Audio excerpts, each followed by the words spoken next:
What's up, guys, and welcome to the PFCFL Week 4 recap. This week I'm with my friend Martin, who's the head coach of the Bradenton Rapidashes. Martin is with me on Skype. Hey everybody. As usual, we're gonna go through the four battles. Martin is gonna talk about the Dundee Darkrais against the Atlanta Fearows. Then I'm gonna talk about the Golden State Wartortles against the Orlando Magikarp. I'm also gonna talk about my own battle against Casey Cameron and the Pittsburgh Steelixes. And Martin is gonna close the review with his battle against the Memphis Primeapes. Martin will start with the first battle. Go ahead. Right, you want me to talk about mine first then? Sorry? Do you want me to talk about mine first then? Well, if you want to start with your side, I don't have any problem. Yeah, let's just get mine out of the way. Okay. Alright, right off the bat, I made a terrible misclick and just let my chestnut go straight down. I was really looking forward to that match too.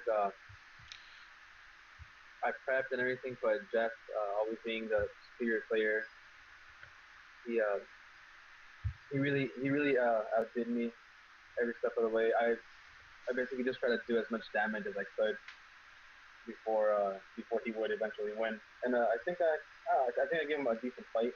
One of the highlights I think was when he had his Mew against my Claws there. Yeah. I knew he was gonna go. I thought grass moves at first, so I'm like, nah, it has to be electric. So switched into lightning rod, electric, ate that up, and then I think just voice spec, signal beam, get as much damage as I could, and that was the best thing out of those 15 turns. So 3-0 win for Jeff, who is still undefeated and in first position of the league. Yeah, you won. You didn't win, but I think when you look at how Jeff is doing this year in this season, it pretty much tells you how this battle was difficult, and you don't have to feel bad about it, I think. I mean, I just feel bad about it because I misclicked and I let something go down that shouldn't have. Yeah. Okay. After that, well, since you started with your own battle, I'm gonna go ahead with mine. I started off pretty strong, I'd say. Last battle, Sableye was the Pokemon that gave me the most trouble.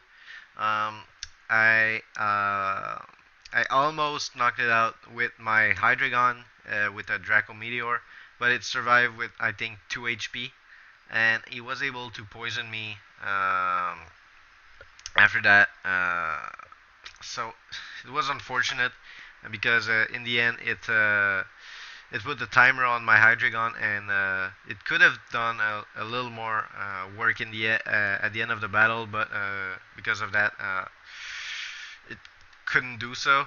Um, Also, I'd say his Vivillon playing with the substitute set was a huge problem for me because when he was behind the sub, he was able to go for Quiver Dance and become faster than me. So that means my power couldn't break the sub and kill it on a second turn because it was boosted enough to knock me out before I can even touch it. I went into the Metagross a little too late. I should have done it sooner with the flying resistance. I took under 50% with the +2 Hurricane, so I was a little surprised. I thought he'd probably 2-hit KO me, but it was a 3-hit KO. If I did that earlier, I could have kept my power and probably have another option when at the end of the battle instead of being locked on my Hydreigon.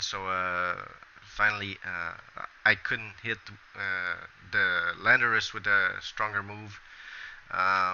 So that's basically what cost me the game. Also, the crit hurricane on my Chansey um, really was lucky for him, but I also had my chances and I couldn't grab the opportunity. So that's a 1-0 win for Casey, who is still undefeated. Um, he played a great battle and he was able to catch up after I made a few mistakes. So that's it for this battle. So Martin, want to go with Dundee against Atlanta? Yeah, yeah. The first thing I liked was the weakness policy aggron. Yeah, yeah, right. I really thought that was gonna put in some work, so I was really sad to see it go in like the first 2 turns like that. I really wish he would have saved it and brought it out later. I feel like that'd be a big powerhouse with that. I feel like the trick from Rodon passing on the flame orb. Yeah, he did it 2 times, I think. He did last week too. Oh, you did? So, yep. So it's not a surprise move, but I I mean, it's I still think very nobody expected him to do it twice in a row. So, Yeah. um, Um, anything else? just that Chandelure is a threat for everybody. Every video I've seen with him, it's always that Chandelure playing through. Yeah, he's using a scarf on it, so basically it outspeeds base 135 Pokemon like I think Mega Manectric, a modest Mega Manectric gets outsped by Channeler. That tells you how fast it is. So Yeah. yeah. So um, that's it for this battle. Anything else to add? No, just gotta watch out for that Chandelure. I'll battle him this week. This week, right? Yeah. He got something like 7 or 8 kills. I think he's tied for first or second in killing in a kill race. So it's one of the most efficient Pokemon so far in the league, but he dies more than I think my Hydreigon. So that's what makes the difference. So next battle was Golden State against Orlando. So Andy was able to win his first battle of the season against Chase. Um, I felt when I was talking to him in the last few days that he had that the pressure was growing for him to win his first battle. He wasn't very happy about how things turned out in the first few weeks. He could have won against Casey on the first week if it wasn't for the disconnect. It was 1-1 and was a stall battle at the end. If he won that battle, the whole standings would have been completely different. But yeah, we'll never know what would have happened. So in this battle, his MVP I'd say was Umbreon because of how much damage it was able to take, and it also killed 2 Pokemons with foul play, uh, which was very crucial in order to move forward. Um, the Manaphy Chase used was also a good Pokemon. It got 2 kills, but it died to the toxic that Meowstic was able to get on him. Jolteon got the 2 other kills. One was with Thunderbolt, and the other one was when Feraligatr died with the Life Orb recoil. So, yep, that's the first battle. Andy wins, and I think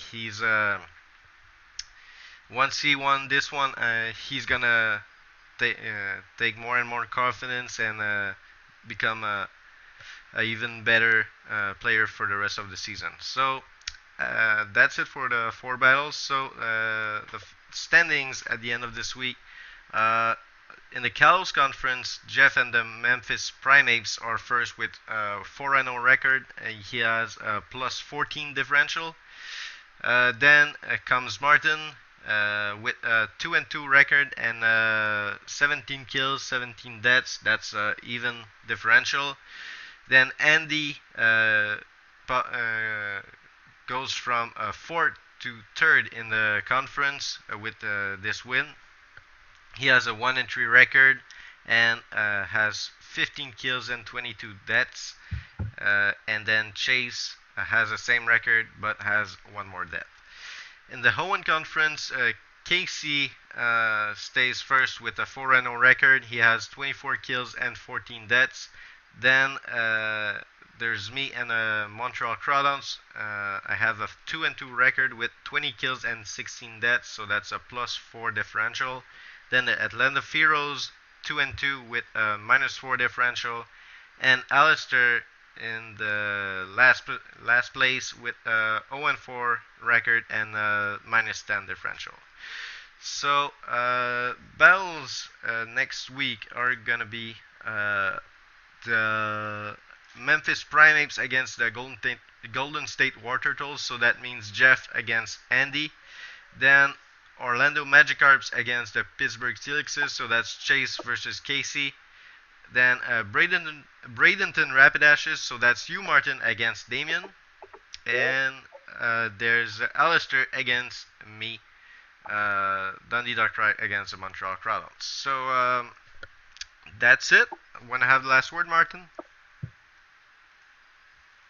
Well, it was a good week, and can't wait to see what this week 5 win. Yep. So thank you a lot, Martin, for stopping by, and that's gonna be it. Yep. Thank you guys for watching. Please leave a like, comment, subscribe, follow me on Twitter and on Twitch. If you guys want to follow the Pokemon Fight Club Fantasy League from the inside, the link to the group will be in the description below. So once again, thank you for watching and peace!